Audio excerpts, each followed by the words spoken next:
ഇതാണ് എല്ലാവരും കാത്തിരുന്ന നിമിഷം. വഴക്ക് പറഞ്ഞ് ലാലേട്ടൻ നെവിൻ്റെ കണ്ണു പൊട്ടിക്കുന്നു. ഇന്ന് എവിക്റ്റ് ആയില്ലെങ്കിൽ തക്കതായ ഒരു ശിക്ഷ ലാലേട്ടൻ കൊടുക്കും. അങ്ങനെ പറഞ്ഞുകൊണ്ടാണ് എപ്പിസോഡിൻ്റെ പ്രമോ കാണിക്കുന്നത്. ഇങ്ങനെയൊക്കെ കാണിച്ചാൽ നല്ല കോമഡിയാണെന്നും പുറത്ത് നല്ല സപ്പോർട്ട് കിട്ടുമെന്നും ലാലേട്ടനും ഇഷ്ടപ്പെടുമെന്നും ഒക്കെ ഒരു തെറ്റിദ്ധാരണ നെവിനുണ്ടായിരുന്നു.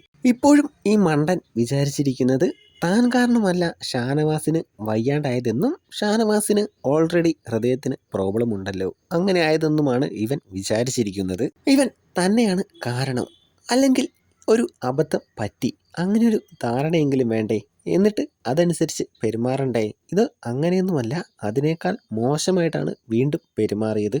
ഇന്ന് എവിക്റ്റ് ആയില്ലെങ്കിൽ ഒരു ശിക്ഷ കിട്ടും എന്നാണ് പറഞ്ഞത്. ഇനി എന്ത് ശിക്ഷ കിട്ടാനാണ്? ആകെ 2 ആഴ്ച മാത്രമേ ഉള്ളൂ. ശിക്ഷ കൊടുക്കണമെങ്കിൽ ഇപ്പോൾ തന്നെ എടുത്ത് വീടിന് പുറത്ത് കളയണം.